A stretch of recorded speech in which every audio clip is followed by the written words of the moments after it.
Boleh, ngejar passion boleh dong, kenapa enggak, ya kan? Tapi dapat enggak? Kan kalau dulu tuh semua manual. Yes. Nah, sekarang ini semua kan digital. Sebenarnya kalau bawahan selalu ingin atasan yang ngayani. Kalau jelek-jelekin orang di media sosial, menurut aku ya, nggak usah dilakukan. Iya. Tidak harus bermanis-manis terus. Marah bisa, tetapi marahnya terukur gitu loh. Sesimpel itu sebenarnya. Jadi kalau dikasih tambahan pekerjaan, sepanjang kita masih bisa melakukannya, ya mauin aja.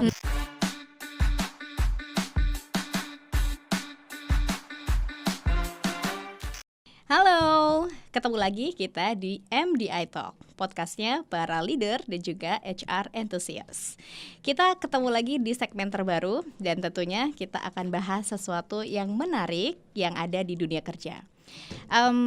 Topik yang akan kita bahas ini adalah topiknya yang sering kita sebut-sebut atau sering kita lihat di sosial media dan juga artikel-artikel ya, yang membahas satu generasi yang paling unyu-unyu yang sekarang mulai masuk di dunia kerja. Siapakah dia? Dia adalah Gen Z. Nah, Tapi kita nggak hanya ngomongin Gen Z aja nih Mbak Ati, kita Yes. ngomongin generasi-generasi yang lain juga, dan bagaimana nanti generasi ini bisa berinteraksi di dunia kerja gitu. Nanti kita akan banyak insight menarik dan juga tips-tips buat pencari kerja yang Gen Z ini gimana caranya bisa masuk ke dunia korporat yang lebih mantap lagi gitu supaya mereka bisa masuknya. Nah, untuk itu kita udah kedatangan bintang tamu kita, narasumber kita hari ini, yaitu Bu Mega. Selamat datang Bu Mega. Terima kasih. Nah, Selamat siang. Bu Mega ini adalah seorang praktisioner gitu ya. Yep. Dulunya mantan praktisioner yang bergerak di bidang HR awalnya. Setelah itu banyak juga di operation. Nanti kita akan kenalan lebih lanjut dengan beliau. Beliau ini backgroundnya banyak di consumer goods. Jadi barang-barang yang memang banyak digunakan kita sehari-hari. Nah, beliau ini salah satu yang memang dulu bekerja di perusahaan tersebut. Nah, mungkin untuk awal nih Bu Mega, mungkin buat teman-teman yang belum kenal sama Bu Mega, mungkin bisa diceritakan dulu perjalanan karir Bu Mega itu seperti apa dari awal. Mungkin bisa sharing dulu Bu. Ya, perjalanan awalnya tuh abis lulus kuliah tuh langsung kerja di courier service ya. Habis gitu kemudian cuma 2 tahun sih di situ, terus ke consumer good yang tadi. Jadi awalnya itu banyak berkecimpung di operation, dalam hal ini pabrik. Pada saat itu kayak jadi semacam manajemen trainee. Tapi di zaman itu belum populer ya nama manajemen trainee, tapi sudah aku inget-inget tuh kayaknya manajemen trainee. Di situ kemudian lumayan sih secara dalam 2 tahun jadi manajer dalam salah satu divisi gitu kan. Kemudian 3 tahun kemudian 2-3 tahun kemudian jadi mandor pabrik atau plant manager ya. Jadi itu kalau posisi itu sih hanya setingkat di bawahnya para direktur. Jadi dalam waktu singkat sih itu. Yaitu jadi sesudah itu 20 tahun lah kurang lebih ya, melalang buana di seluruh pabriknya. Pabrik A, pabrik B kayak gitu. Terus di 2010 mungkin karena biasa memanage orang banyak ya, kebanyakan laki-laki sih ya. 2010 itu tiba-tiba diminta untuk jadi HR director gitu. Sebelumnya bukan HR fungsinya. Kan tadi aku bilang mandor pabrik atau plant manager di lapangan ya berarti ya Bu ya. Nah itu 2010 sampai dengan 2020. Nah 2020 8 Desember aku harusnya pensiun ya. Tapi tanggal 9 Desember 2020 itu dapat ini kayak kontrak gitu untuk jadi program director untuk membangun sebuah pabrik baru segede 25 hektar. Wow. Dan selesai di pertengahan tahun 2024. Nah, saya selesai Februari 2025. Kan kalau bangun pabrik selesai kan nggak langsung selesai ya, ada yang mesti diberes-beresin, itu pensiun ceritanya. Jadi mudah-mudahan apa yang akan kita bicarakan, walaupun ini ketemunya sama orang yang sudah pensiun, tetap bisa memberikan sharing yang bagus lah, Ya. manfaat Pasti. buat Pasti. pendengarnya. Gitu. Pastinya justru pendengar kita justru malah banyak dapat insight harusnya Iya, ya Bu ya, karena tentunya. pengalamannya luar biasa nih Betul, gitu. Nah, betul. cuman aku pengen tanya dulu Bu Mega. Awalnya pendidikan backgroundnya apa Bu? Apa Nah, berhubungan dengan manufaktur apa yang HR? ini kacau deh pokoknya. Jadi backgroundku itu kan aku lulus dari Fakultas Pertanian nih. Oke. Udah gitu ilmunya ilmu tanah.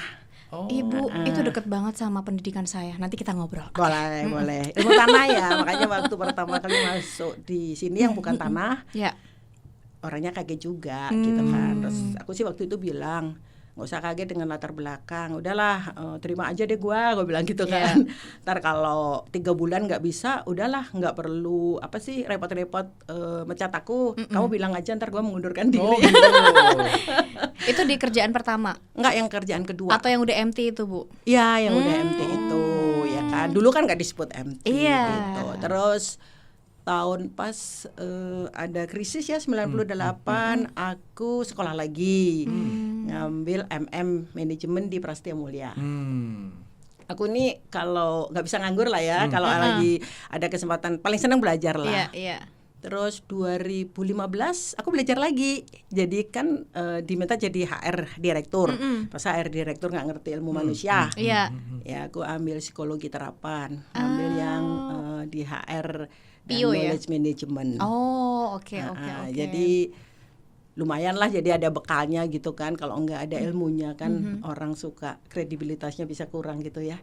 Jadi aku suka nambah-nambah ilmu gitu Berarti sih. S2-nya ada 2 kali Bu? S2-nya 2, Mas. Wah. S2-nya 2. Waduh, Dan yang waduh. aku ambilnya S2-nya yang kedua itu di UI ya. Iya, iya. Cum laude. Lumayan kan Wih, ya. luar biasa. Dan itu di tahun 2015 gitu ya, Bu ya. 2015 selesai 2017. Which is itu udah nggak muda lagi kan, Bu? Enggak. Udah mungkin udah sekitar berapa tuh ya? Ya udah. Ya, tapi it's just number lah ya, Bu Iya, ya. benar, Yang penting jiwanya benar, tetap benar, muda dan benar, selalu benar, haus akan benar. ilmu. Ih, luar Jadi biasa. kalau pertama kali itu jadi manajer masih sangat muda, ya kan. Terus sesudah menjadi senior, sekolah lagi jadi yang paling senior. Lucu ya, orang hidup gitu ya. Iya. Tapi ini menarik sekali ya, Mas Rea, buat teman-teman terutama mungkin yang muda-muda yang akan jadi topik pembahasan kita buat teman-teman Gen Z gitu ya, bahwa menjadi pembelajar seumur hidup itu menjadi kunci ya, Bu ya, hari ini ya, karena perubahan itu cepat sekali terjadi dan tadi kita nggak bisa pasrah aja dengan nasib atau dengan yang sudah ada gitu. Misalnya Bu Mega gitu, dulu ilmu tanah. Kalau misalnya orang yang ibaratnya kayak udahlah terima aja gitu kan, ya udah gitu, akhirnya nyalahin jurusannya, aduh gua nggak passion nih gitu kan, Bu, kesusahan cari kerja. Betul. Tapi nyatanya dari ilmu tanah kemudian jadi HR, Oh jadi ini dulu Operation dulu ya, justru di ya, Bu, ya, di dulu, pabrik gitu yang nanganin ribuan orang, laki-laki semua. wah, gitu. dan ini cewek sendiri, Bener. kemudian masih muda, Tapi luar seneng biasa. loh, karena kan jadi paling cantik. Oh iya. Kan di antara cowok-cowok nggak ada saingan. menarik.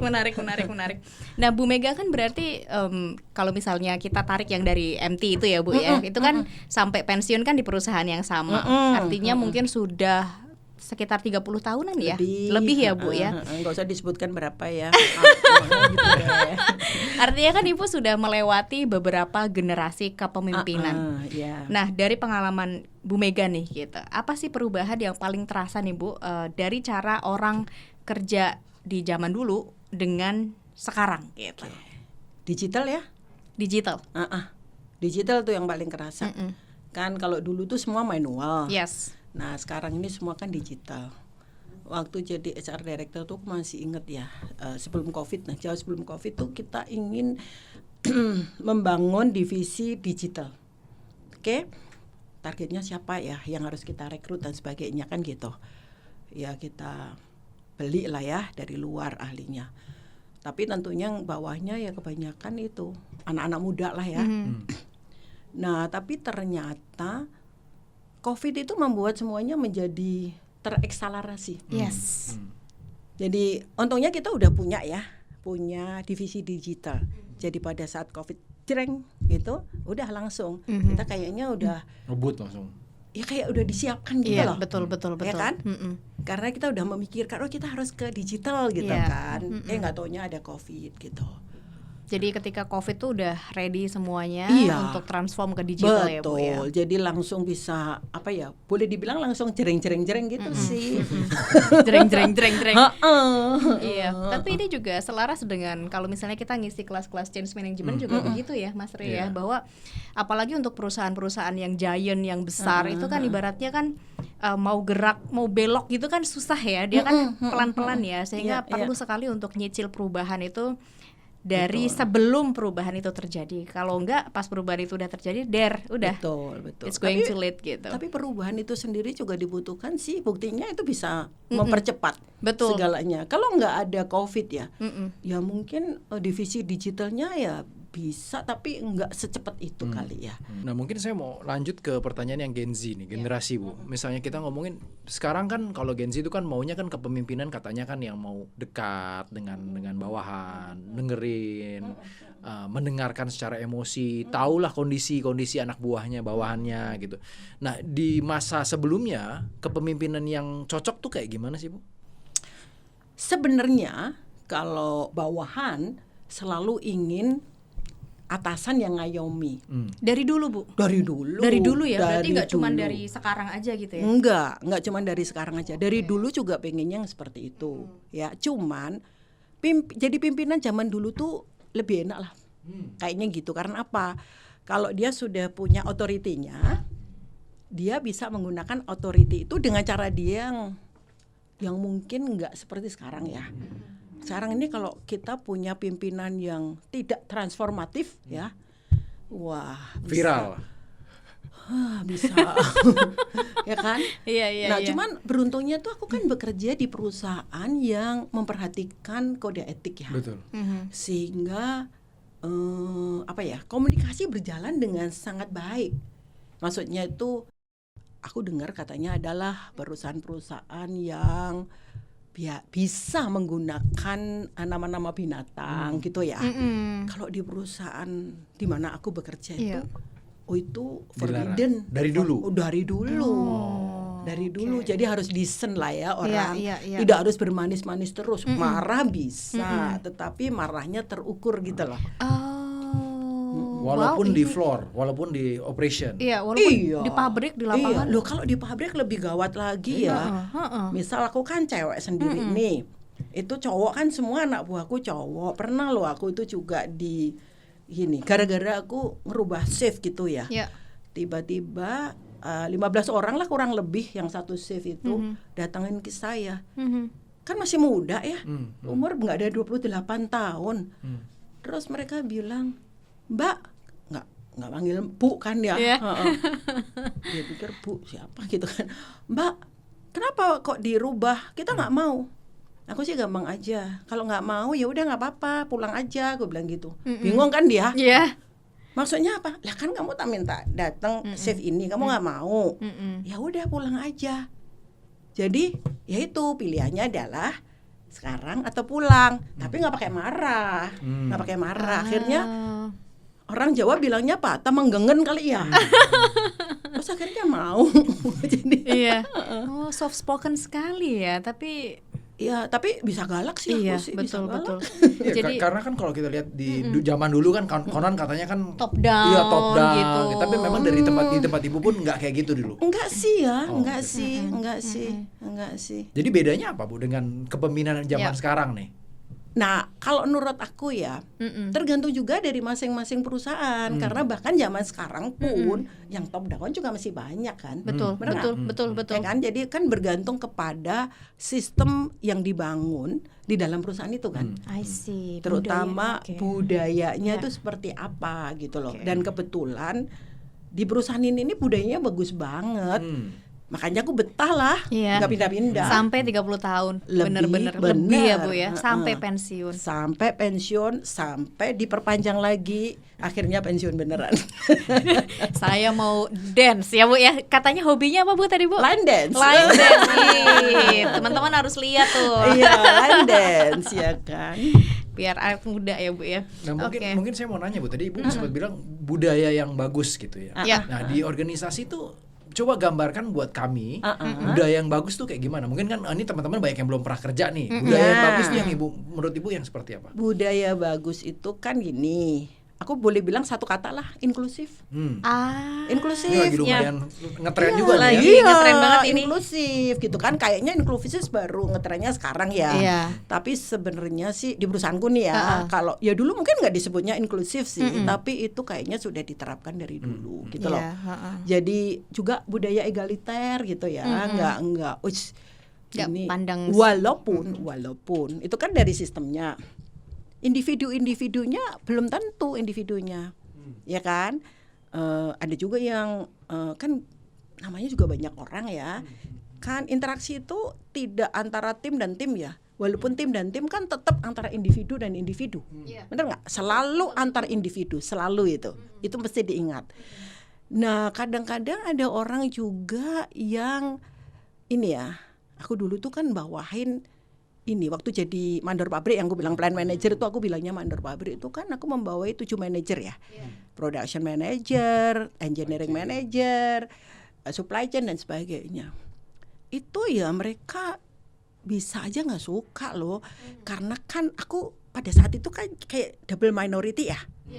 Satu cewek nih. Muda pula. Ya kan. Jadi waktu nangani mereka juga nggak gampang. Sistemnya sendiri bagus. Kalau bos-bos di atasnya itu oke. Tapi bagaimana membawa ini yang 7 orang yang lebih senior daripada aku ya. Umurku baru sekitar 30-an. 30-an belum 31. Tapi semuanya kan pasti di atas 35, 40 gitu kan.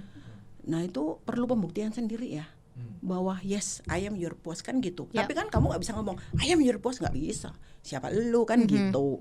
Walaupun aku udah membuktikan 2 tahun ya menjadi salah satu rekannya dia. Cuman kan pada saat salah satu rekan diangkat, itu kan teman-teman belum tentu suka kan gitu. Bener nggak sih? Ya to make the long story short, akhirnya mampulah ya ngatasi itu.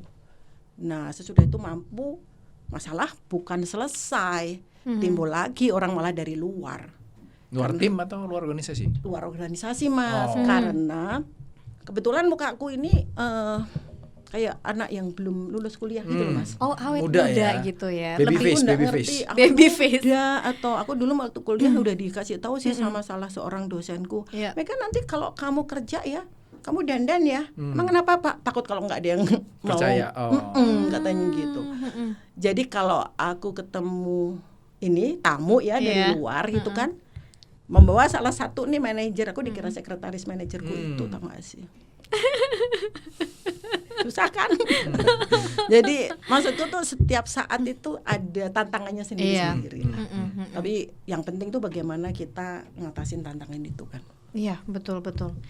Nah menarik tadi Mbak Atik, saya mau coba dalamin tadi Bu Mega sempat bilang pembuktian. Nah ini kan ini juga sering kita hadapi Mbak Atik. Dari teman-teman kita di training juga, di pembaca juga dengar bahwa ketika saya harus memimpin orang yang lebih senior, itu sulit, tantangannya berbeda karena mereka ngerasa jam terbangnya mereka lebih tinggi. Betul. Apalagi Bu Mega juga tadi katakan double minority juga perempuan juga gitu. Nah pembuktian zaman dulu ya. Pembuktian itu gimana caranya Bu? Satu sih tunjukkan bahwa kita mampu udah. As simple as that. Mampu dalam hal teknikal atau dalam memimpin atau gimana? Gini, kalau technical itu yang kita sebut hard skill ya. Betul. Itu tuh hygiene factor deh. Hygiene factor itu. Jadi kita harus punya, ya kan? Kalau kita nggak punya technicalnya itu untuk. Tapi kalau makin tinggi ya technical lebih kurang. Okay. Sesudah itu ya memang kemampuan soft skill kita. Bagaimana kita memanage mereka, berkomunikasi dengan mereka, dan terutama kita harus punya kayak apa ya, mature gitu loh, emotionally tuh mature. Ya toh, jangan gampang apa ya, terpancing apa sedikit marah gitu. Walaupun kadang-kadang aku bisa marah kenceng juga gitu kan, gitu. Harus bisa ngontrol, terutama dengan di operation, di floor. Betul kan. Kalau di operation itu ya kita kan high stake ya Bu ya. Itu kalau misalkan kita enggak pintar-pintar tuh ya tarik urat. Gitu deh. Lu aku pernah kok dibawain pisau. Serius Bu? Serius. Sama sama salah satu operator gitu, ya kan. Terus buat aku sih gampang ya, nggak tahu sih waktu muda, mungkin juga sekarang ya nggak pernah punya rasa takut ya. Waktu dibawain gitu, terus aku cuman bilang, kamu bawa besok buat apa? Aku bilang gitu kan. Motong buah kali Bu. Ya nggak tahu ya kan, karena dia ambil marah-marah gitu. Karena aku bilang gini, kamu laki-laki, aku perempuan. Kamu nggak bawa peso aja, aku pasti kalah. Apalagi kamu bawa peso gitu. Habis gitu kok malah dia nggak melakukan apa-apa. Pantesan ini jadi factory manager ya. Iya dong, jadi, luar biasa loh. Pernah itu kejadian kayak gitu kan. Itu mungkin bentuk pembuktian juga kali Bu ya. Maksudnya pembuktian bahwa kita tidak mudah untuk intimidasi. diintimidasi. Iya, betul. Dia maksudnya bentuk ujian-ujian yang memang Ibu bilang, bener. wah nih orang juga memang kulitnya badak juga nih. Iya nih. Nyalinya berani juga nih, gak kalah sama yang lain-lain juga Padahal nih. tuh para supervisorku tuh ya udah bersiap-siap gitu kan ya. Nah itu yang membuat mereka juga this is my boss gitu kan, karena berani gitu loh. Padahal mereka udah siap nih kalau ada apa-apa gitu kan. Iya. Gitu wow, sih. Luar biasa loh. Saya jadi kayak membayangkan gitu, Mas. Membayangkan waktu Bu Mega muda tuh kayak di gimana film-film sih, ya, Bu, iya ya? kan? Iya, kayak di film-film ya. Ya ntar aku bikin film. Iya, film. Mudah-mudahan ada yang produsernya mau. Luar biasa loh. Jadi masih double minority dan berani, dan saya rasa mungkin Bu Mega ini asertif sekali ya orangnya ya. Jadi meskipun kan Ibu tadi sempat cerita ya kalau dari Jawa gitu ya, kan biasanya kalau orang Jawa kan terkenal dengan sungkanismenya yang luar biasa. Tapi di situ Ibu membuktikan bahwa ya melakukan hal yang benar itu jauh lebih baik gitu. Menurut aku iya sih. Iya kan? Sepanjang kita melakukannya hal yang benar, nggak usah takut Iya, gitu. betul. Cuma juga walaupun kita merasa benar, tapi juga jangan ngambil risiko yang terlalu lalu ya. Iya. Mesti kayak misalkan nih, kalau di jalan gitu ya, nyetir ya. Aku tuh kalau nyetir itu paling boleh dibilang itu gini deh, paling kalem lah pokoknya. Ada orang mau siksak mau apa, aku tidak pernah. Terpancing. Jarang banget aku tuh ngebel tuh jarang. Iya. Karena di luar itu kan kamu nggak ngerti. Iya. Anything can happen ya. Yes. Bener nggak? Iya. Jadi aku bener-bener behave sedemikian rupa supaya tidak menimbulkan apa-apa dan menekan emosi banyak lah. Ya nggak menekan karena udah biasa. Iya, ya betul. Anggap aja. Aku bukan sering lah. Pernah ditabrak itu ya aku biarin aja. Kenapa dibiarin lah, kan ada asuransi ini. Salah ya. Intinya mungkin harus lihat kondisi sikon juga ya. Betul. Maksudnya berani di saat yang tepat dan di iya lingkungan yang tepat gitu. Jangan berani di saat yang Iya, nggak tepat gitu. betul, Jadinya kan betul. konyol Nekat gitu. ya, Nekat jadi kalau bonek itu. ya Bu ya, jadi bonek. Jangan jadi bonek deh, ya Iya. kan.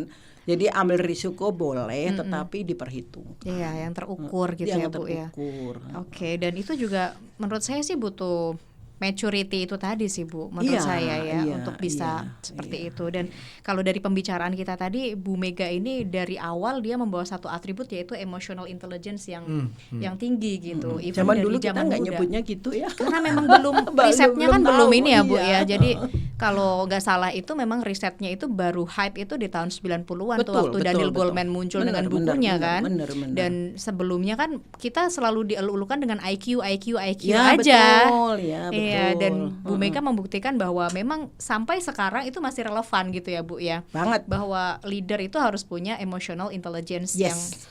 yang matang gitu, yang mumpuni, yang itu yang membuat dia nggak gampang kepancing, nggak gampang reaktif gitu ya istilahnya. Dan ya. dengan maturity seperti itu juga dia bisa membuat keputusan lebih baik. Betul. Dengan Coba bayangin ya, kalau lagi emosional bikin keputusan, most of the time berantakan. Iya, betul. Berantakan.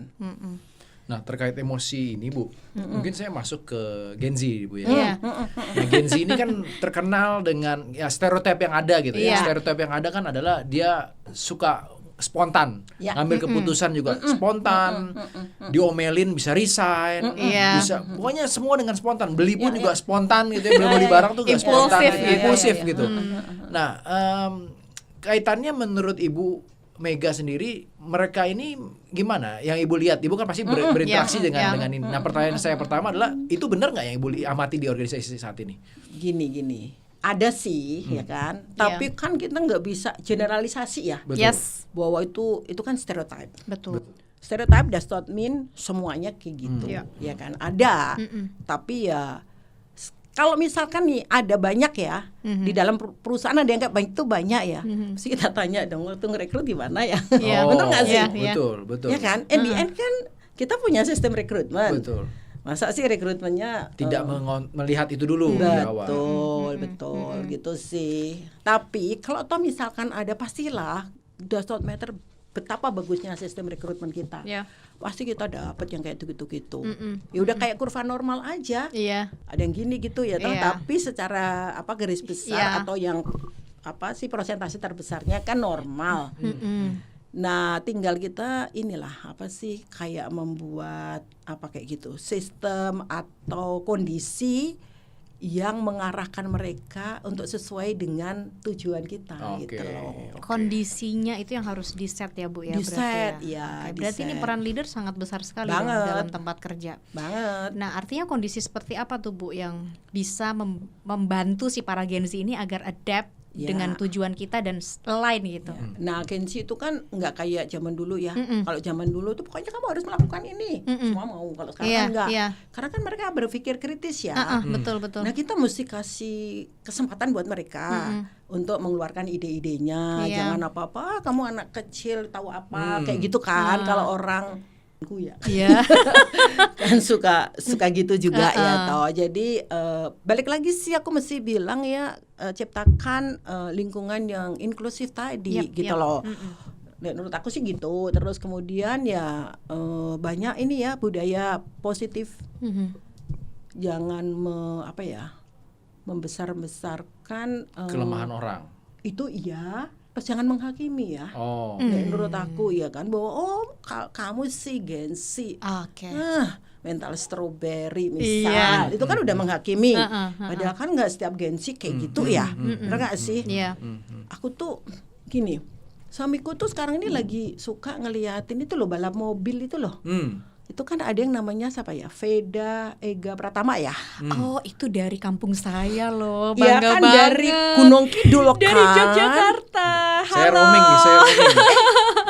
bukan Jogjanya loh, dari Gunung Kidul. Saya dari Gunung Kidul, Bu. Oh, kan desa Bu, makanya. Halo. Jadi jangan ini ya, jangan underestimate orang desa ya. Nah, kayak dia itu ya kan, apakah kita bisa bilang bahwa dia punya mental strawberry? Padahal tentunya dia Gen Z gitu. Kalau enggak dia enggak bakalan bisa jadi runner up-nya di mana? Betul. Apa sih Red Bull Rockies 2025 dan sekarang dia dapat kontrak. Itu keren banget. Saya sampai ini merinding nih Bu. Bener. Aku tuh ngerti gitu ya. Aku tuh kan nggak terlalu suka balap. Nah sekarang ini kan bareng suami itu ya, hampir tiap hari itu his favorite. Karena nonton itu, anak itu ya. Aku tuh sampai ini siapa sih? Sebenarnya aku nggak ngerti. Gara-gara suamiku tuh nonton terus. Jadi ini anak ini luar biasa. Tadi siapa Bu namanya? Salah sebut Veda ya. Veda Ega Pratama. Dia pembalap F1 dan saya juga baru tahu tuh beberapa waktu lalu ketika ada temen yang posting itu di story. Jadi sebagai orang Gunung Kidul kan kebanggaan saya muncul gitu ya. Gunung Kidul Pride gitu. Bener. Dan you deserve to be proud. Bener. Secara dari Gunung Kidul. Betul. Jadi pokoknya gini, jangan underestimate lah orang dari mana gitu loh. Gak penting sekarang orang dari mana. Jadi gak penting ya orang tuh dari mana asalnya, dari mana dia, dari generasi apa, itu gak boleh digeneralisir ya sebagai leader.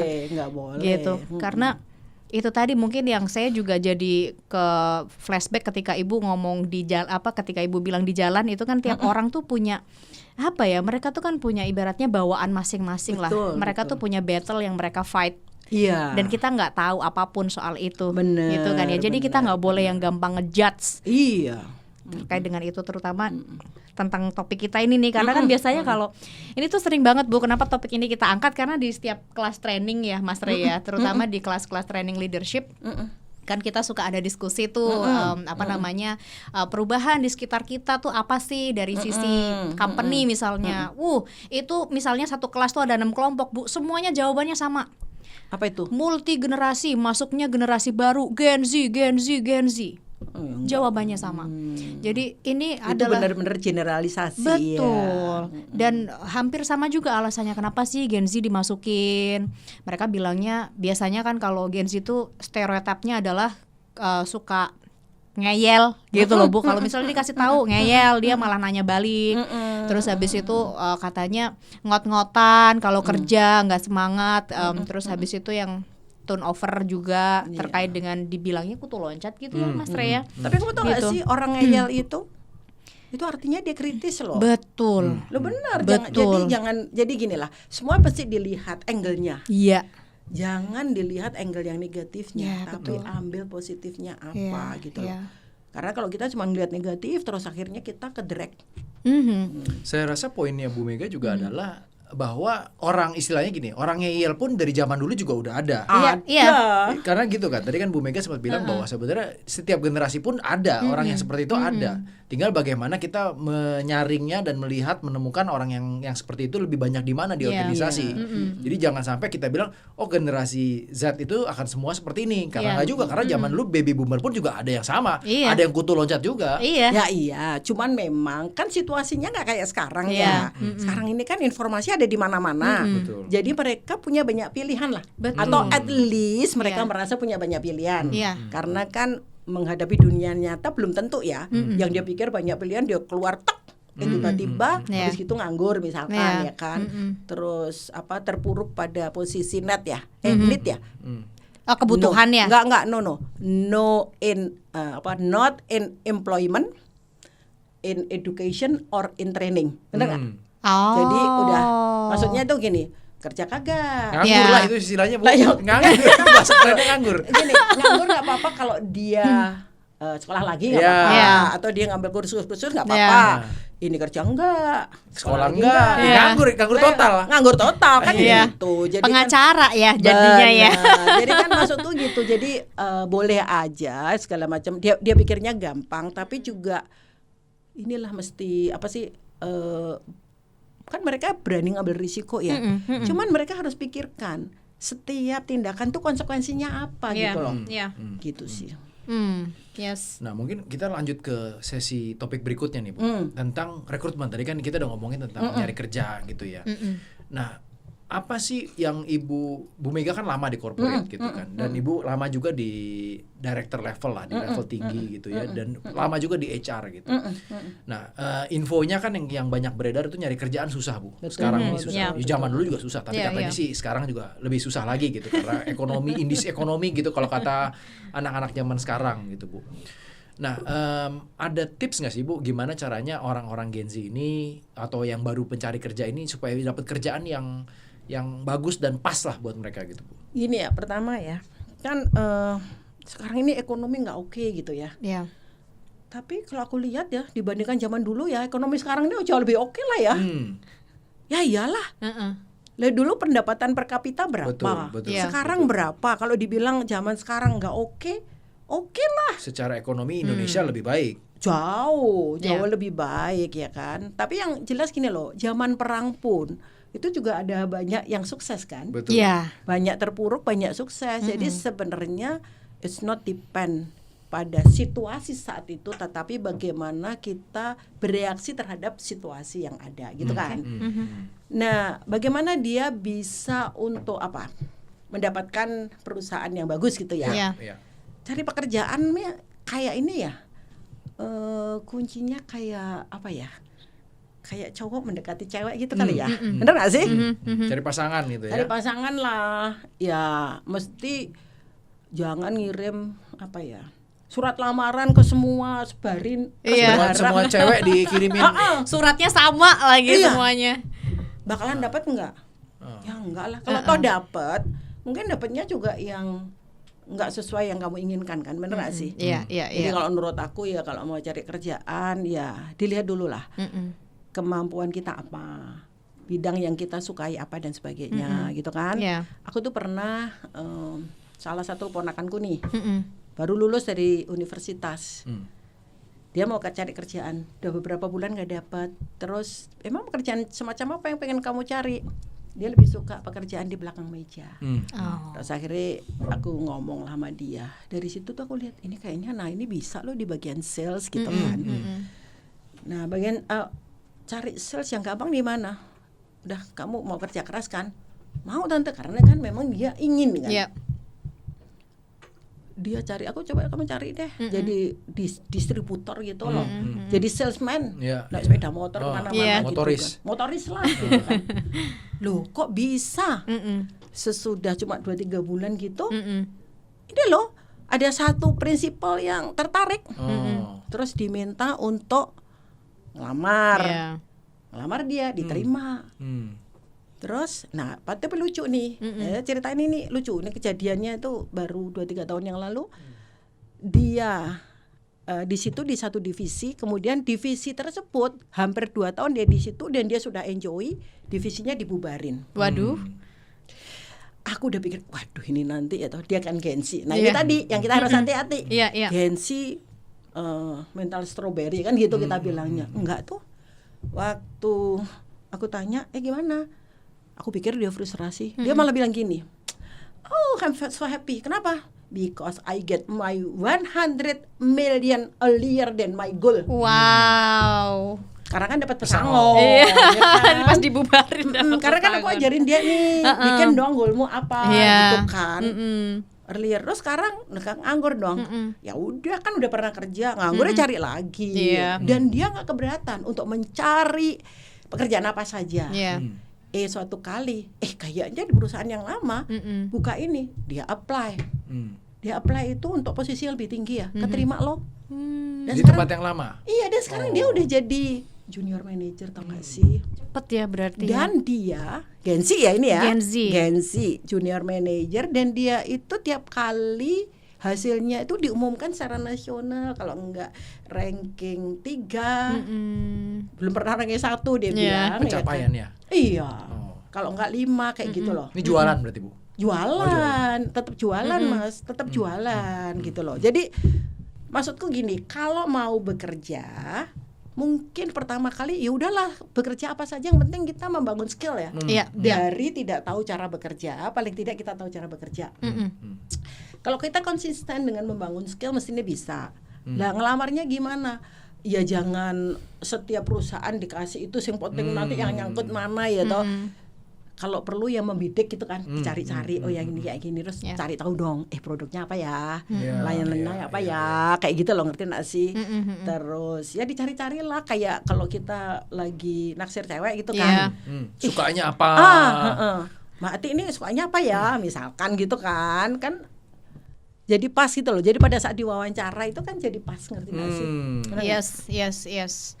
Wow. Jadi tadi ya Bu ya, kuncinya adalah mau belajar. Dan tadi untuk Gen Z atau untuk job seeker yang mungkin masih struggling untuk mencari pekerjaan, jangan khawatir guys, ikan di laut masih banyak. Nanti akan sampai pada saatnya. Tapi pesan dari Bu Mega adalah buat yang awal-awal ya Bu, jangan pilih-pilih dulu deh gitu. Jadi kita bisa maksimalkan ketika kita bekerja itu, pembelajaran apa sih yang bisa kita dapetin, skill apa sih yang kita bisa increase dari situ gitu ya Bu ya. Yang penting tuh membangun skill. Bangun skill ya. Jangan nyari duit dulu deh. Bukan berarti nggak boleh nyari duit loh ya. Duit penting ya kan. Karena kan gimana pun nangis di token listrik gue akhirnya pakai duit kan Bu. Nah persis ya toh. Nangis di Mercy kan lebih enak daripada di Bajaj kan gitu. Bener kan sih kan. Jadi duit penting. Tapi pada saat kita muda, bangun skill. Bangun skill. Jadi jangan cuma duit dulu. Tapi kalau misalnya itu Bu, maaf nih malah jadi kepotong ya Bu ya. Nggak apa-apa. Kan suka bilangnya bahwa passion gitu, kerja sesuai passion. Nah, itu gimana tuh Bu? Artinya kita tuh boleh nggak sih sebenarnya mengejar passion? Ya boleh. Ketika kita masih muda gitu. Boleh, nggak ada yang larang. Masalahnya adalah ketemu nggak? Nah ini kan gitu dong. Kamu ngejar passion, kan gini. Kadang-kadang kan hidup tuh ini ya, suka lucu, suka apa ya? Yang apa sih? Yang tidak terduga. Benar nggak sih? Betul. boleh ngejar passion, boleh dong, kenapa enggak, ya kan? Tapi dapat enggak? Nah, Kalau enggak dapat ya yang penting dapat duit dulu kan gitu. Aku bilang duit nggak penting, penting sebenarnya. Tetapi kalau misalkan ini ada waktu untuk tawaran duit dan tawaran membangun skill, skill dulu, baru duit, ya kan? Tapi kalau duit aja nggak punya, ibaratnya daripada nggak makan, ya kan? Iya. Iya, apa aja dulu gitu. Oke. Kalau misalnya nggak ada duit juga, kita misalnya mau interview, katakanlah harus naik Transjakarta aja 3.000 ya kan? Nah, pipis aja bayar 2.000 ya kan Bu? Gitu makanya. Nah, saya lihat tadi poinnya Mbak Bu Mega juga menarik, bahwa sebenarnya tadi kan contohnya ponakannya itu adalah kembali ke tempat yang di awal. Betul. Itu menurut saya juga penting, bahwa kita harus jaga hubungan. Yes. Karena seringkali kan orang ketika masuk ke satu company, masuknya baik-baik, keluarnya jelek-jelek, keluarnya nggak baik-baik dan jelek-jelekin perusahaan yang itu. Nah, kasus ini berarti dia balik lagi dengan, maksudnya dengan punya nama yang harum, sehingga dia bisa balik lagi gitu ya. Itu forbidden ya, jelek-jelekin tempat lama itu forbidden deh. Bener-bener jangan pernah dilakukan. You never know. Bener. Karena bisa aja bosmu yang kamu nggak suka itu bisa pindah ke tempat ketemu lagi ya kan Bu? Ya toh? Jadi paling baik itu berkawan dengan semua orang lah. Ya karena kan apalagi zaman sekarang kan sosial media kan juga gampang. Banget. Bikin story, ini leader saya begini, begini.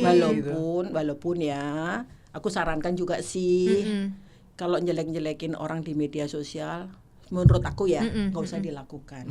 Karena you never know firebacknya seperti apa. Masih ingat kasus Tumblr? Aduh itu ripple efeknya luar biasa loh. Persis. Jadi be careful, karena apa yang kamu, ginilah, sesuatu yang negatif kamu sharing di media sosial, one and another way will come back to you. Kabur tuai berarti Bu. Asli, dah hati-hati. Kalau sharing yang positif kan tabur tuai juga dong, pasti juga baliknya positif gitu. Sebenarnya gampang ya hidup ini. Salah ya? Iya, sebenarnya kunci-kunci kehidupan itu tuh sederhana ya. Kayak apa yang kamu tabur itu yang akan kamu tuai. Bener. Terus berbuat baik, nanti biar kita bisa dapat ya hal-hal yang baik juga kembali ke kita. Jangan berprasangka jahat sama orang lain. Betul. Jangan menghakimi. Nggak boleh jahat sama orang, karena karma pasti berlaku. Iya kan, sebetulnya kan. Wah, ini berat banget. Kok jadi ingat sama Tuhan ini jadi saya. Berat banget nih. Iya, tapi kan maksudnya kayak orang-orang bijak zaman dulu itu kan. Orang bijak nggak cuma zaman dulu loh. Sampai zaman sekarang ya, juga banyak, ya kan. Nah, sesuai topik ini kebetulan mungkin kita bisa masukin ke artikel nih. Kita ada satu artikel Bu, kemarin ketemu. Lagi lumayan jadi headline juga nih Bu. Jadi overqualified salah, underqualified salah, Gen Z bingung apa yang dicari perusahaan. Nah, ini ceritanya kalau yang saya kasih gambaran konteksnya adalah orang dia mau ngelamar dengan pengalaman yang ada, misalnya 5 tahun gitu. Dibilangnya katanya, wah kamu terlalu overqualified. Tapi dia minta nyarinya yang ada pengalaman, yang fresh graduate juga nggak bisa masuk gitu. Nah, Gen Z ini punya kesulitan, bingung. Lah, saya udah punya pengalaman salah, nggak punya pengalaman salah gitu. Jadi saya harus gimana gitu. Kalau aku jadi Gen Z-nya ya, dibilang overqualified ya. Biasanya tuh kan mereka ngomong overqualified itu kan karena Gen Z-nya minta gaji tinggi, dia nggak bisa gaji. Simple as that lah. Benar nggak sih? Coba sekarang perusahaan mana nih yang dapat orang bagus, gajinya murah? Nah, siapa yang nggak mau? Nah, sekarang tinggal Gen Z-nya dong. Dia dalam kondisi seperti apa? Lagi butuh enggak?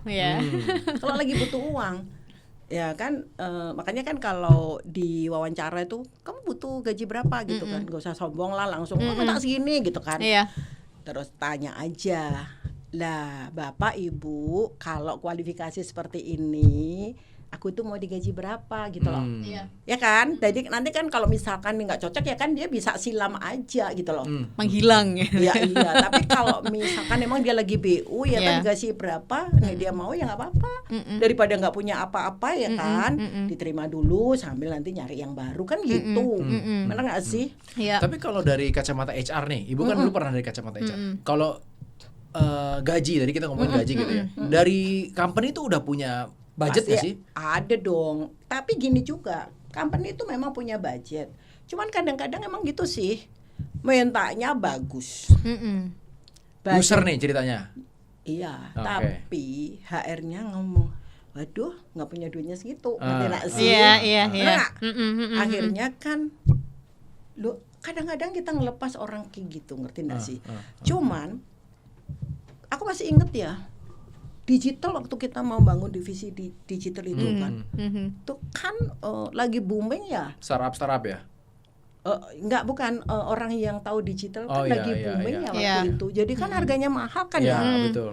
Jadi ya terpaksa aku beli. Iya. Sebenarnya untuk ditaruh di posisi itu Kemahalan. Nah tapi kalau nggak ada dan ini adalah orang yang memang mampu, ya why not? Oh. Itu Iya. namanya kita melakukan investasi. Iya. Cuman berapa banyak perusahaan yang mau melakukan ini? Kan tidak semuanya mau.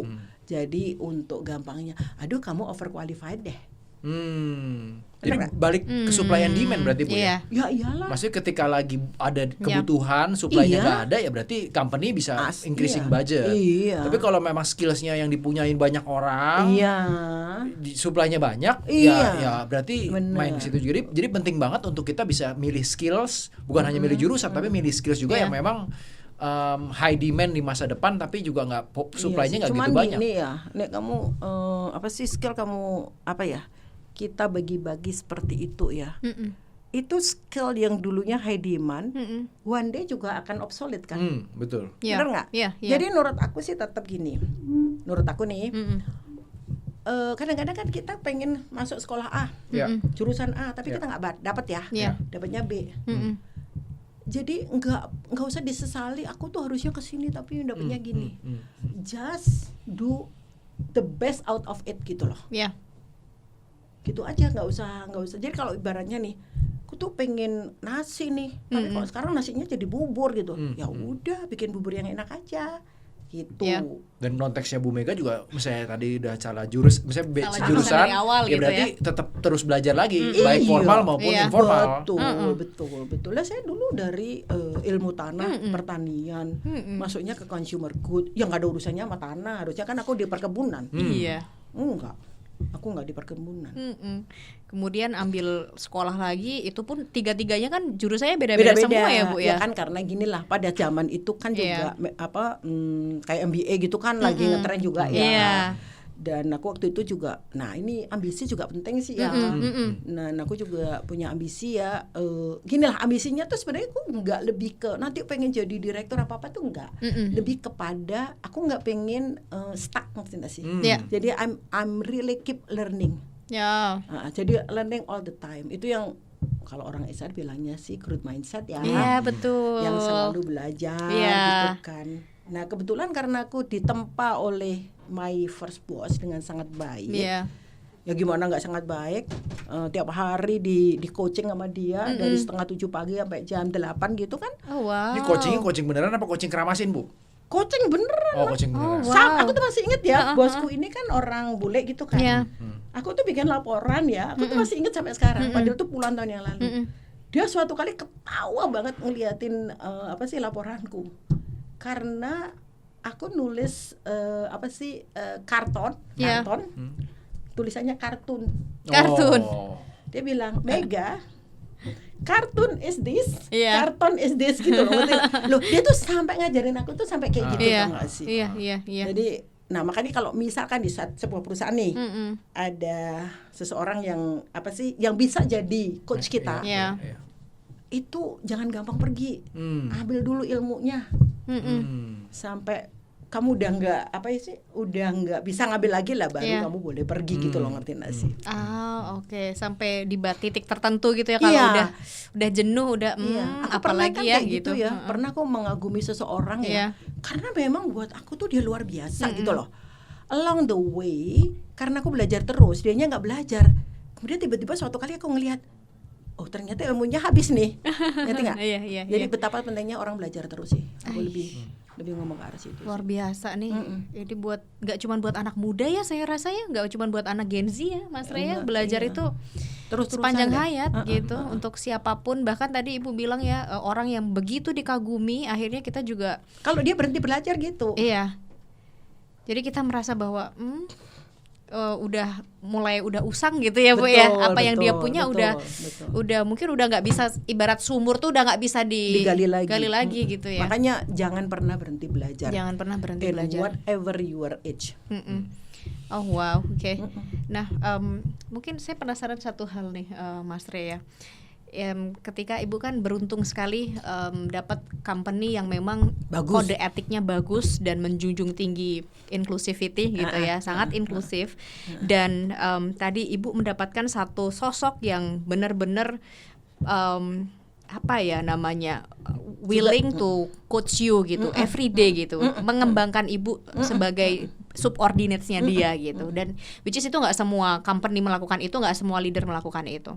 Nah ini nih kalau misalnya nih Bu, terutama buat teman-teman Gen Z ataupun semuanya, semua generasi yang saat ini sedang bekerja, ketika ketemu dengan dua persimpangan nih Bu, dapat leader yang baik sama ada jurusan apa namanya, persimpangan satunya ada tawaran gaji yang lebih menarik.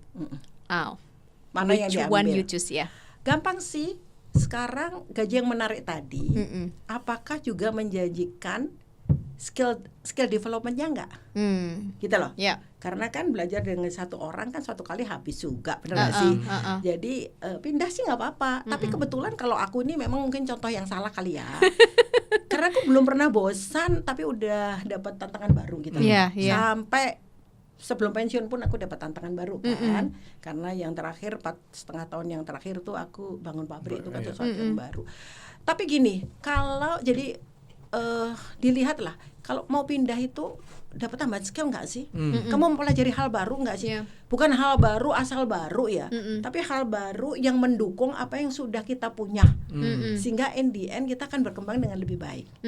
Nah itu boleh diambil, tapi kalau enggak, ya stay dulu gitu. Tapi kalau udah gajinya bagus, nambah skillnya bagus, ya nggak usah mikir, gitu aja. Tapi kan kadang-kadang ada setiap setiap pilihan yang kita ambil kan pasti ada konsekuensinya ya. Iya dong. Kayak misalnya tadi ya Bu, menurut saya leader itu akan sangat berpengaruh sih terhadap mental health kita juga di tempat kerja gitu ya. Jadi even kita dapat gaji yang besar dan mungkin skill kita tuh nambah banyak, tapi kalau leadernya rese gimana Bu? Gini ya, kalau dia bisa nambah skill ya. Jadi gini lah, leader rese nggak rese itu kan faktor luar. Yang paling gampang itu bagaimana kita menghadapi dia kan gitu. Leader itu boleh rese ke setiap orang, tapi bisa aja dia nggak rese ke saya. Why? Karena I can treat you, ya you manage your boss lah. Not only the boss manage the subordinates ya. Ini ya skill yang harus dipunyai ini. Manage your boss. Manage your boss. Caranya gampang loh manage your boss. Kenapa? Bosnya yang pertama itu mau meng-coach aku tiap hari ya, tiap pagi. Dia datang tuh ya di kantor 6:30. Teman. Aku datang 10 menit sebelum dia datang. Every day. Terpesona dong karena orang lain belum datang, aku udah datang kok. Jelas terpesona dong. Who's he kan gitu. Giat bener ini orangnya. Iyalah. Lah lama-lama lah dia jatuh cinta. Jangan dikira security Bu gitu. Yang bawa kunci tahu-taunya ya. Bu Mega yang bawa kunci pabrik ternyata. Justru itu makanya it's really depend on us lah ya, ke diri sendiri. Makanya gini, situasi boleh seburuk apapun, itu nggak usah disalahkan situasinya. Bosmu boleh seburuk apapun, bisa aja dia buruk kepada semua orang, tapi bisa aja sama kamu enggak gitu loh. Jadi mesti ketemu kuncinya buat ngambil hatinya dia. Betul. Dan kalau kamu pengamat yang baik ya, gampang lah. Mana ada sih orang tuh yang tidak tersentuh gitu ya. Kalau kamu bekerja dengan baik ya kan, memperhatikan dia dan sebagainya, bukan berarti menjilat lah ya, benar gak sih? Gampang lah itu, gampang itu. Buktikan dengan hasil lah ya. Betul. Pasti. Tapi menarik ya, Bu Mega bisa mengamati gitu bahwa ini orang memang gini, yang lain pada nggak datang pagi, saya coba masuk dari sisi angle situ. Iya dong. Iya dong. Dan ternyata itu kena di dia. Kan simpel dong. Iya benar. Simpel banget. Karena kemarin saya juga sharing sama Bu Atik waktu itu saya nonton satu video gitu. Jadi ada satu sharing, ada leader juga. Dia bilang katanya teman-teman yang lain, bosnya dia ini sering minta tolong untuk dibikinin slides gitu Bu. Diminta untuk bikinin slides. Nah, bukan bikinin slides, mencetin slides. Jadi kan Iya, kalau bos-bos tuh kan kadang next gitu. gitu kan, Bu. Iya. Nah, cuman orang ini dia punya inisiatif untuk bisa bilang, bos, daripada saya cuma nextin doang, saya bantu untuk bikinin slidesnya. Ya. Saya coba review, dia bilang gitu. Bapak kan udah pernah bikin slide-nya nih, saya coba reviewin lagi, siapa tahu saya bisa kasih nilai tambah. Iya. Jadi Dan dia lakukan. Dan dia lakukan. Jadi dia bilang ketika saya udah nge-review, Bapak bahkan belum bilang next, saya udah bisa tahu Bapak udah mau next. Iya. Jadi itu kan bentuk inisiatif bahwa ngelihat bahwa memang ini orang beda nih dibanding yang lain. Asli. Dan itu kan bukan sesuatu yang besar kan? Betul. Jadi sebenarnya sukses itu apa sih? Kamu melakukan sukses-sukses kecil, tapi konsisten kamu lakukan terus kan gitu. Oh gitu. Nah iya dong. Sukses besar kan nggak langsung jreng gitu, enggak lah, ya kan? Jadi pasti akan ada sukses-sukses kecil yang harus kamu lakukan. Dari hal sepele ya tadi Dari hal datang pagi. Lebih pagi. Iya. Saya selalu datang lebih pagi dari bos saya loh. By the way. Mungkin udah beda generasi sekarang. Okay. Ya mungkin bosnya itu sindiran loh. Iya. Apakah akan tersentuh dan jatuh cinta ya kan, Bu? Kita lihat aja gitu. Nah, mungkin saya mau masuk ke bagian yang lain nih, Bu. Tadi kan kita ngomongin ke rekrutmen ya. Kita ngomongin ke rekrutmen. Nah, sekali kan overqualified. Untuk orang yang qualified berarti kan harus menyesuaikan juga, harus tahu diri lah dengan apa yang ditawarkan. Nah, untuk yang underqualified, Bu, bukan underqualified ya, yang memang nyari kerja lah. Apa sih yang saya tanyakan, apa sih yang benar-benar dicari sama company dari perspektif HR ketika mau ngerekrut orang? Apa yang dicari? Apa yang dilihat gitu? Ya, jadi gini. Satu, perusahaan tuh selalu mencari orang yang bisa membantu memecahkan masalah mereka. Oke. Masalah hari ini maupun akan datang. Itu yang pertama. Yang kedua adalah mereka mencari bibit-bibit yang bisa di-groom supaya in the future dia bisa membantu masalah kita. Artinya nanti dia bisa jadi pimpinan kan gitu. Bener gak sih? Nah, pertanyaannya adalah Gensi ini gimana, mau mau masuk yang mana kan gitu, benar nggak sih? Nah itu tadi balik lagi, kalau mau rekrutmen tadi, mau cari pekerjaan yang tadi, satu, kalau baru pertama kali kerja nggak usah terlalu picky, benar nggak sih? Ya kan? Mauan lah, orangnya mauan. Gini loh, orang itu paling meleleh kalau dengan orang mauan. Bener gak sih? Ya iyalah. Really, Bu? Iya. Tapi bukan mauan yang negatif ya. Iya dong. Misalkan gini lah, yang sering terjadi adalah gini. Ini yang aku dapatkan. Ini kan bukan job desk. Gitu loh. Tahukah Anda bahwa pada saat bosmu tuh memberikan lebih banyak ke Anda, tuh artinya dia percaya.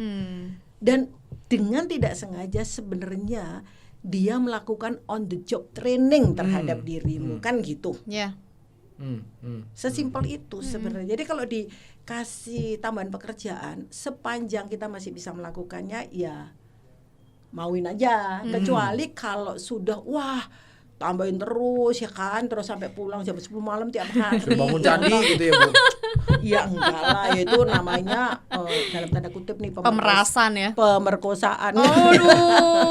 Ya kan, jadi bisa seperti itu jatuhnya gitu sih. Berarti kalau ini dikonversikan menjadi apa yang dicari oleh HR, berarti saya coba bisa menginterpretasikan bahwa orang yang memang terlihat dari CV-nya dan pengalamannya memang dia mau membantu organisasi itu di berbagai macam fungsi gitu, misalnya dia mungkin bisa pindah-pindah fungsi juga atau mau mencoba pengalaman yang berbeda. Aku mesti mengoreksi ya, tidak selalu harus mau di berbagai fungsi ya kan. Bisa juga kalau memang dia udah punya spesifik ya toh kemampuan yang spesifik ya dia akan diarahkan ke sana gitu kan. Tapi maksudku even di dalam yang spesifik job desk-nya mengatakan ini kan seringkali juga atasannya bisa nggak kamu bantu aku misal tadi sesimpel membantu ngeklik benar nggak sih? Tapi dia ngeklik terus dia punya, Pak jangan gini deh, gua review deh supaya aku tahu gitu kan. Itu kan berarti kan ada added value juga. Karena dia gini loh, membantu perusahaan tuh sebenarnya membantu siapa sih? Ya membantu bosnya dong. Karena kan yang bosnya ini kan udah ditunjuk perusahaan untuk memecahkan masalah perusahaan, bener nggak? Nah dengan membantu bosnya ya dia membantu perusahaan kan gitu. Tapi bukan berarti membantu dalam yang pribadi atau apa itu ya beda lagi lah ya, kayak gitu sih.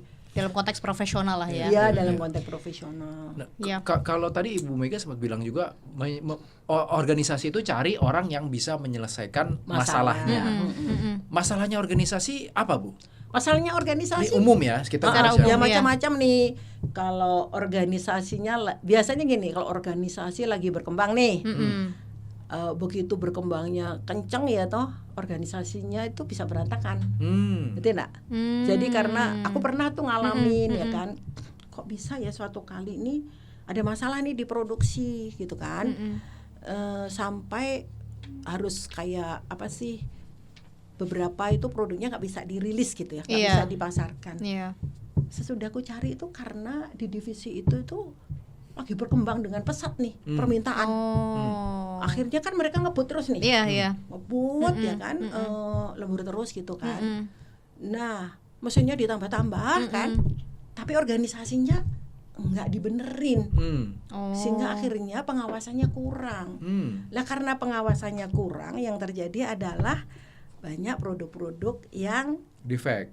iya gitu. Itu salah satu nih, salah iya. satu ya toh. Terus kalau yang lainnya misal market share-nya turun terus misalkan, Iya, iya. gitu kan. Salesnya nggak pernah mencapai misalkan, bener nggak? Banyak lah masalah perusahaan tuh banyak Nah, banget. kalau kita dari sisi orang luar, Bu, misalnya kan saya ngelamar nih, nggak di tahu organisasi kan nih, ya. kan kita bagaimana kan ketika di interview kan, Iya. maksudnya kan kita palingnya harus tahu kalau produk kita kan dapat gambaran, tapi bagaimana kita bisa mengetahui masalah-masalah ya kita nggak organisasi? tahu. Nggak tahu. Kita nggak tahu ya. Yang bisa kita lakukan adalah menjual diri kita dong. Hmm. Ini loh, gua punya skill kayak gini, ngerti nggak sih? Kalau kamu menggunakan skill aku ini, ya toh, aku bisa membantu di sini, di situ, di situ. Dan kita nggak harus tahu masalah dia apa. Oh gitu. Yang enggak lah, emang tukang ini sulap kan nggak tahu. Iya, kecuali mungkin punya kenalan ya, jadi kita bisa riset-riset seperti itu ya. Dan biasanya gitu. kita nggak tahu, tapi kan kita kan punya skill nih, kita punya kemampuan. Kalau toh kita hard skillnya belum ada, paling nggak tunjukin bahwa kita punya mindset dan behavior yang bagus, punya soft skill yang memang bisa diandalkan. Iya. Aku reliable, ya, aku sangat inovatif, kreatif, misalkan gitu loh. Dan aku mau bekerja keras, misalkan. Ya tahu walaupun gengsi apa kerja keras gitu kan. Iya, betul. Itu kan sebagian gengsi lah Sebagian ya. oknum ya kan. Kayak pembalap tadi. Iya. Ya pasti dia kerja keras. pasti. Itu yang dibilang itu Malcolm Gladwell ya, Iya. yang nulis buku Outlier ya. Dia kan jadi master. Itu pasti latihannya udah lebih dari 10.000 jam itu. Pasti itu. Iya. Ya toh? Karena for achieving Iya. apa sih master world class ya, Iya. expertise itu paling enggak kita butuh 10.000 jam. Dan itu kan harus dalam bentuk deliberate practice ya. Asli. Jadi bukan cuman mengulang 1000 jam sebanyak 10 kali. Enggak. Tapi harus deliberate gitu ya, harus lebih baik, ask for feedback. Bener. Itu harus Ya. latihannya terus-terusan gitu. Wah, mantep banget ini ya. Ini banyak banget insight yang kita dapetin. Saya sampai merinding juga di beberapa ini. Yes, dan salah satu yang Ibu sebutkan tadi kan kerja keras, tapi Gen Z kerja keras apa? Tapi itu memang jadi salah satu stereotip juga sih Bu, bahwa Gen Z kan disebutnya stereotipnya orang baby boomer gitu. katanya gitu, iya kan? Iya, Biasanya iya, kan iya. apalagi kalau baby boomer ke Gen Z itu kan gapnya jauh sekali ya, ke X dulu, ke Y dulu, baru ke Z. Iya. Nah makanya si Gen Z itu kan punya sebutan strawberry generation. Iya, Strawberry kan buah yang indah, tapi gampang meleot gitu, dan nggak bisa kalau di tanah yang agak gersang dikit, kurang air dikit aja dia udah nggak mau hidup kan, ibaratnya gitu ya Bu ya.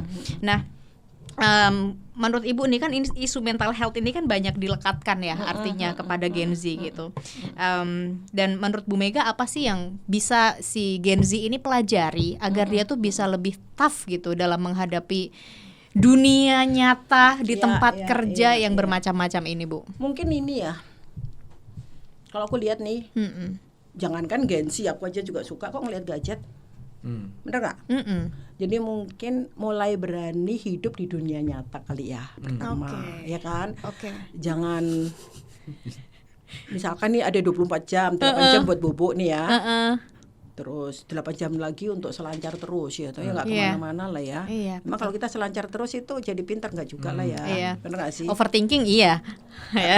Malah mumet Iya iya kan? kan gitu. Jadi mungkin itu dulu deh ya, kurangin lah ya Oke. itu dan Oke. berani hidup di dunia nyata. Berani hidup di dunia. Terus nggak usah lah membanding-bandingkan dengan orang lain ya toh. Karena di media sosial belum tentu benar juga kan. Betul. Bener nggak Dunia sih? tipu-tipu juga Bu ya. Hah? Dunia tipu-tipu. Nah itulah. Iya kayak lagunya Yura. Iya makanya kan dunia tipu-tipunya banyak banget Yes, gitu kan. bener. Jadi nggak usah membandingkan gitu. Terus tapi yang paling penting itu dia tadi kembali lagi ya buat aku tuh skill tuh penting sih.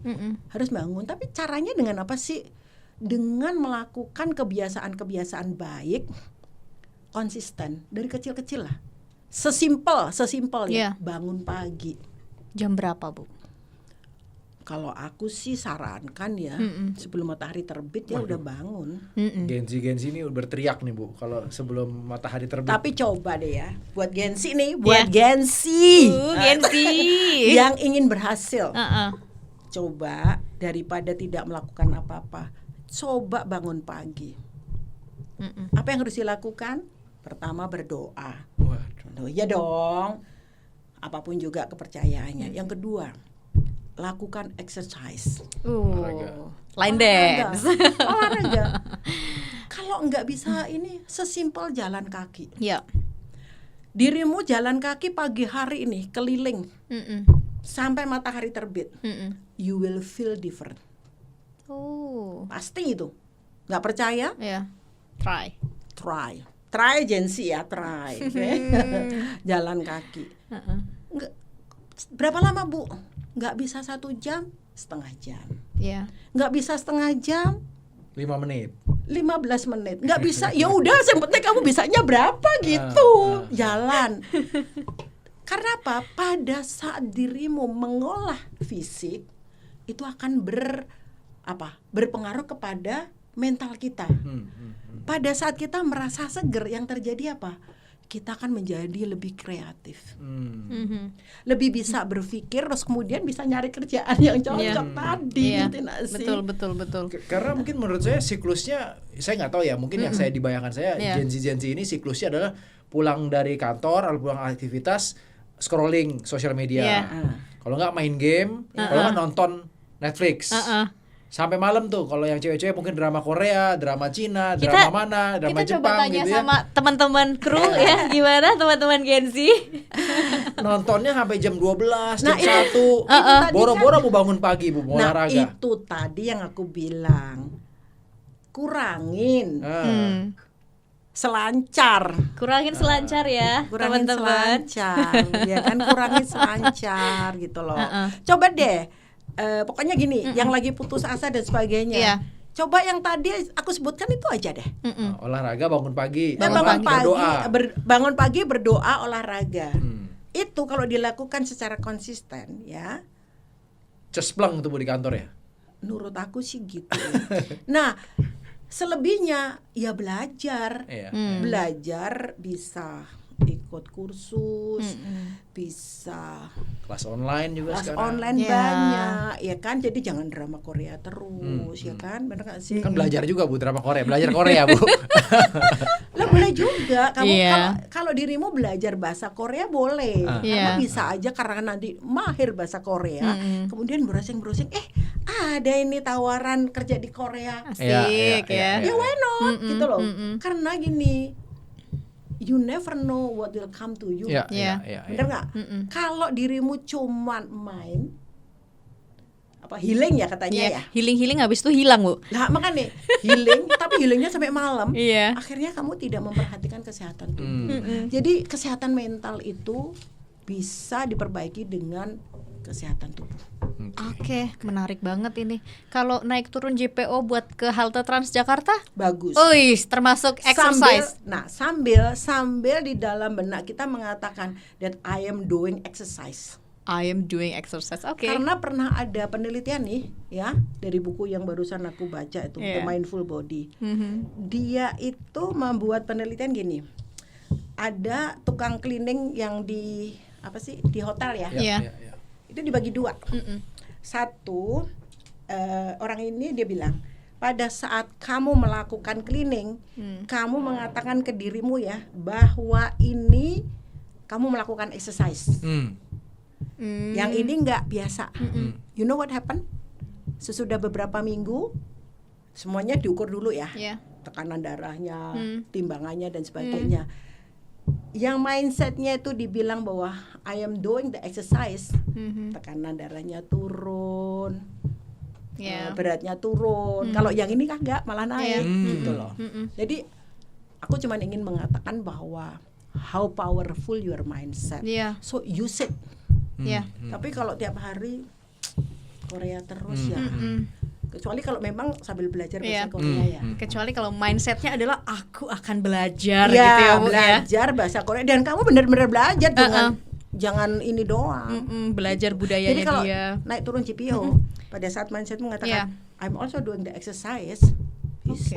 Wow, itu akan powerful di body kita juga ya. Yes, karena otak kan memang cara kerjanya dia nggak bisa membedakan realita dan asli. Ya kan? Betul kan? Betul sekali. Jadi memang kalau sama-sama HR nih cucok ya. Nah, mungkin kita masuk ke segmen yang terakhir nih. Nggak berasa kita udah hampir sejaman lebih kita Oh ngobrol. iya kan? Ya Allah. Udah mau sejam. Nah, wow. Sekarang saya mau masuk ke segmen terakhir, Bu. Kita masuk ke HR dan L&D.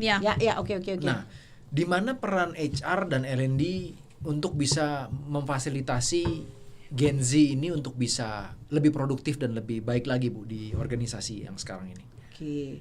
Jadi HR itu kan tugasnya itu kan kayak jadi apa ya, penghubung ya. Betul. Antara manajer dengan anak buahnya lah ya. Antara satu departemen dengan departemen lainnya. Nah, HR itu mesti gini, ngambil opini dari para manajer tersebut. Sebenarnya yang kalian butuhkan apa kan gitu. Mengidentifikasi lah kebutuhan dari masing-masing manajer tadi. Nah, kalau kebutuhannya sudah ada lah, dia bisa membuat program untuk mengintervensi kan gitu. Benar nggak sih? Sementara itu HR juga bisa. Kalau mereka tidak punya apa, nggak ngerti kan, kadang-kadang manajer juga nggak ngerti lah. Misalnya jualan, semua jualan, tapi nggak ngerti ini mesti apa lagi gitu ya. HR juga harus berperan untuk melihat lah. HR kan nggak boleh diem dong. Iya dong. Untuk melihat dong. Sekarang ini trennya gimana ya? Apakah orang kan mereka tuh bisa lihat ya, orang di departemen ini lagi bersemangat apa enggak? Yang sebelah sini lagi itu bersemangat apa enggak? Biasanya kan orang tuh curhatnya ke HR kan. Kalau misalkan, aduh gue pusing deh sama bosku ini gini-gini, curhatnya kemana? Ke sini kan. Biasanya betul. Nah, HR kan bisa memberikan umpan balik terhadap para manajernya itu gitu loh. Jadi HR tuh perannya ya luar biasa. Walaupun sekarang HR ya, kalau yang di multinasional tuh banyak ditarik ke. Betul, baru saya mau nanya.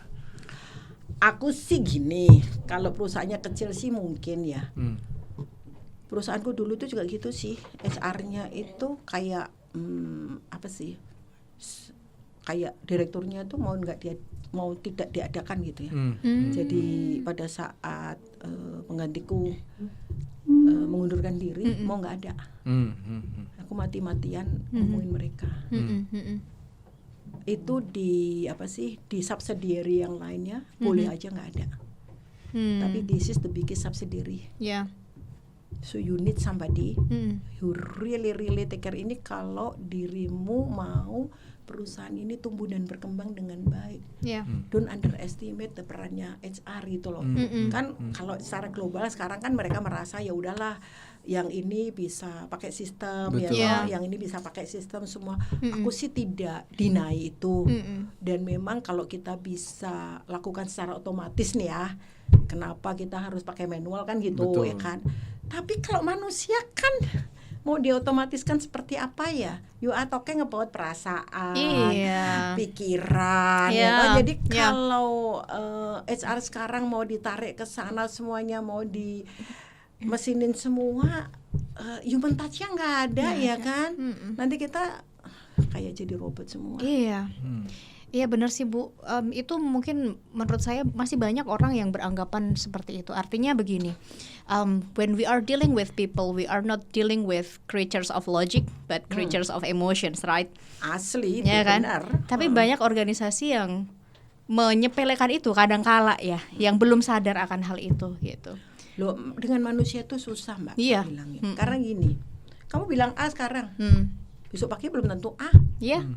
Karena apa? Something happen to her, to you, to him. Iya. Yang kita nggak ngerti gitu loh. Ya toh, makanya kenapa kalau di HR kan, kalau misalkan kita nih katakanlah nih udah mau deal sama orang, ayo buruan tanda tangan gitu kan, gitu nggak? Supaya apa? Supaya dia nggak berubah pikiran. Orang yang sudah tanda tangan aja bisa berubah pikiran. Iya. Sakit perut nggak kamu? Kalau gini, udah dapat kandidat bagus nih, sudah taken, terus dia bilang nanti 2 bulan lagi ya Bu saya join. Nggak Sehari jadi. sebelum hari H dia nggak jadi. Oh my god. Aduh, kayaknya saya kenal deh Bu orang yang kayak gitu, Bu. Oh my god. Are you crazy gitu? Yeah. Ngerti nggak sih? Did you think that I'm crazy? Lah ya toh. Pengalaman pribadi, Bu. Gitu ya. Iya. Don't do Iya, this, iya. don't do this kind of thing. Iya. Ingat karma tadi loh. Iya. Iya. Betul. Bikin sakit perut ya waktu itu ya. Iya, jadi aku rasa orang kayak gitu sih agak-agak selfish ya. Walaupun bisa juga tidak, karena kan kita nggak tahu Iya, apa yang terjadi betul. yang membuat dia melakukan itu. Jadi juga jangan prejudice juga sih. Yes. What I can say to her ya oke lah, aku bilang gitu kan. Good luck with whatever you are doing, gue bilang Yeah. gitu kan. Terus doakan aku ya bisa dapat penggantimu dengan cepat. Habis gimana? Nah, kalau ngomongin dari sisi training, Bu. Nah, sekarang kan company kan juga banyak lakuin training, Bu, Ya. untuk bisa closing the Ya. skill gap Ya, gitu ya, kan. ya, Kan ya. skill kan makin lama makin berkembang juga. Dari pengamatan Bu Mega, apa sih yang membuat training itu banyak yang gagal? Oke. Mungkin gini ya. Gagal karena trainingnya itu enggak bener-bener melihat, enggak selaras dengan tujuan perusahaan. Oke. Itu yang pertama. Yang kedua, menurut aku juga enggak melibatkan stakeholder yang ada. Jadi mereka melakukan training Yang penting ada. Yang penting ada gitu kan. Dan kadang-kadang juga apa sih, mereka melakukan training one fit for all misalkan, yang nggak cocok kan ya. Target audiens juga harus kamu lihat lah ya. Apakah ini kalau training semacam ini, kalau target audiensnya seperti ini apa cocok gitu kan. Misalkan nih orang yang apa sih udah senior mau pensiun, masih di training mengenai digital gitu ya. Relevannya di mana kan gitu, benar nggak sih?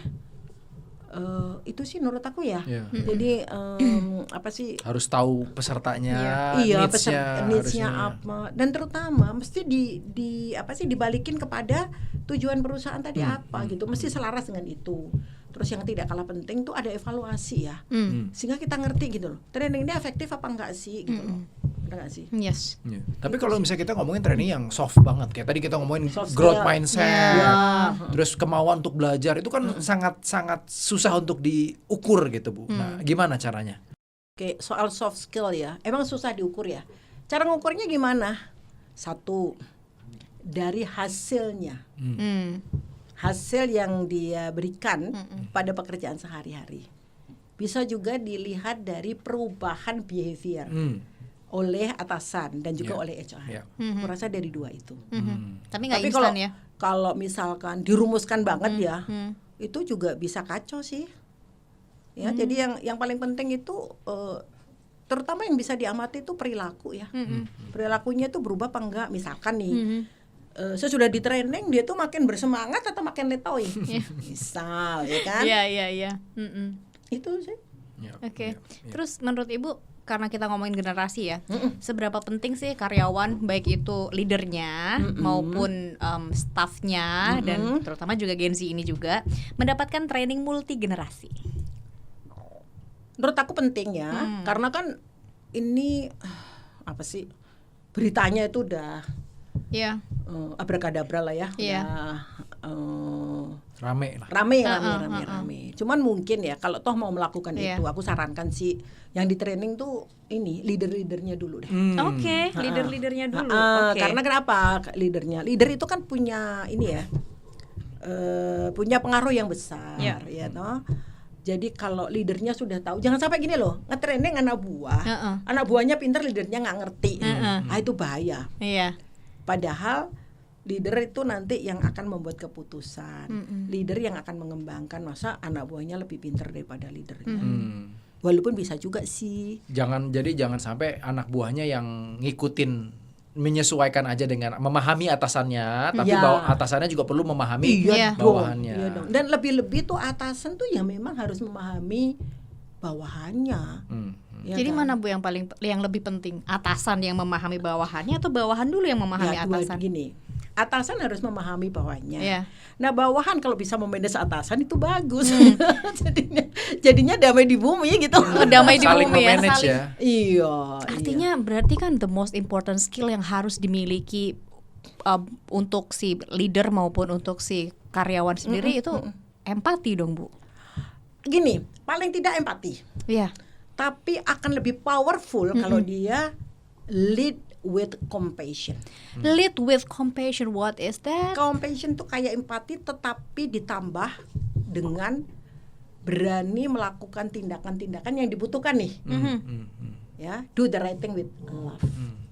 Compassion kan Iya. ada love-nya ya. Iya, betul. Di dalam compassion tuh gak cuma empati. Jadi menurut aku ya, Iya. compassion tuh lebih powerful daripada empati. Iya. Karena kalau empati kan sekejar, oke, aku mengerti perasaanmu dan Iya. sebagainya. Belum tentu dia mengambil tindakan. Iya. Tapi kalau compassion itu dia ada kerja keras di situ, ya kan? Ada skill di situ, ada decision untuk melakukan the right thing. Everything with love. Everything with love. Yes. Oke. If you manage with love, wah, Luar biasa ya. Ih, itu anak-anak pasti akan termehek-mehek gitu. termehek-mehek. Wih, lead with compassion. Jadi untuk leader tuh lead by compassion atau Oke. with compassion. Yeah, calling to all the leaders. Yeah, Calling gitu to all sih. LND, Iya. kasih training untuk leadersnya jangan lupa, dan juga untuk subordinatesnya juga Iya. karena agar damai di bumi, Ya, kata Bu Mega ya. betul. Nah, mungkin kita masuk ke penutupan nih, Mbak Ati. Aduh, udah penutup aja sih, pada Iya. baru seru-serunya ya Bu ya kita Bener. ngobrol. Nah, mungkin penutupannya saya minta tolong Bu Mega untuk kasih tips nih Bu, Ya. untuk Gen Z yang lagi nyari kerjaan. Bayangkan ada orang Gen Z yang baru lulus nih, lagi tadi kata Ibu needs ya, Ya. no education, no employment. not an employment, Nah, education or training. Iya. buat mereka ini tipsnya apa Bu buat mereka? Satu tadi yang udah pernah bilang, jangan picky. Oke. Kedua, kurangin tadi Selancar. selancar. Nah, Ketiga, bangun kebiasaan baik dari sedikit demi sedikit. Contoh tadi bangun pagi, melakukan exercise, selalu belajar. Ya, kalau untuk mendapatkan growth mindset kan kita harus belajar terus nih. Jadi pesan saya buat Gen Z sih, keep learning ya, ya, and adapting. Ya. oke. Ya, no? Itu sih. Kalau untuk Dan jangan lupa lo, you have gini, Gen Z itu kan sebenarnya powernya gede ya. Gimana nggak gede lo? Segala macam teknologi ada di dia gitu kan. Iya. Use it lo. Hmm. Nah, use it. You will find it. When you look for, you will find it. Gitu. Harus melek teknologi. Gen Z kan semuanya melek teknologi. Iya. Dari kecil udah melek. Iya, dari kecil udah melek ya. Iya, jadi makanya. Jadi kalau Gen Z melek teknologi itu kan udah biasa ya. Iya. Bener nggak? Tapi melek teknologinya tadi digunakan ya atau tidak kan gitu. Jangan buat selancar doang, terus Iya. posting, ya Dan kan? bisa bantu solve the problem di organisasi. Yes. Solve the problem dari Begitu. bosnya. Ih, luar biasa loh. Terus kalau tadi kan pesan Ibu untuk Gen Z nih. Nah, buat leadernya juga yang lead with compassion tadi Yes. Just lead with ya. compassion. Iya. Itu udah merangkum Udah semuanya. merangkum semuanya lah. Kamu boleh transformational leader lah, whatever leader, the type of leader, Yeah. but lead with compassion. Oke. Lead with compassion. Lengkap itu, paket lengkap. Oke, menarik sekali nih. Lead with compassion itu. Oke. Ya, Akan saya tempel ya, besar-besar ya. di kantor. Di depan ruangan bos saya. Iya, terus mereka gini. Apa maksudnya compassion gitu? Terus kamu bilang, oke, podcast lagi sama Bu Mega. Kita lanjut ya besok Kita di lanjut. part 2 ya Bu ya. Oke. Oke, gak kerasa ternyata kita udah 1 jam lebih ya teman-teman kru ya. Oke. Dan banyak sekali hal yang baru yang kita temukan. Salah satunya yang terus diulang-ulang Bu Mega adalah terkait dengan belajar terus, growth mindset dan juga lead with compassion tadi. Dan mungkin sebagai rangkuman gitu ya Bu ya, bahwa gak semua loh ternyata Gen Z itu sesuai dengan stereotipnya yang tadi katanya strawberry generation lah, yang mental health-nya gampang kena lah, yang healing lalu hilang lah, gak mau kerja keras lah gitu. Bahkan dari zaman dulu pun sudah ada gitu orang-orang yang kayak gitu. Cuman bagaimana tinggal kitanya aja gitu bisa membuktikan diri bahwa kita tuh bisa, kita tuh mampu untuk berkontribusi terkait dengan menyelesaikan permasalahan di organisasi. Nah itu yang akan bikin Gen Z ini akan jadi beda dan sukses gitu ya Bu ya. Betul. Dan udah banyak Gen Z yang sukses. Iya, salah satu yang dari Gunung Kidul ya. Hidup. Ini nanti harus di highlight terus nih yang hidup Gunung Kidul nih. Bener. Silakan Mas Re. Terima kasih Bu Mega atas waktunya. Terima kasih juga atas insight-insightnya nih. Kita jujur belajar banyak. Saya yakin teman-teman juga pasti belajar banyak. Sampai ketemu lagi nanti di episode kita berikutnya. Terima kasih Mas Re dan Mbak Ati, ya kan udah diundang. My pleasure loh. Sama-sama Bu, luar biasa. Okay. Kita say bye-bye dulu ke penonton. Bye-bye.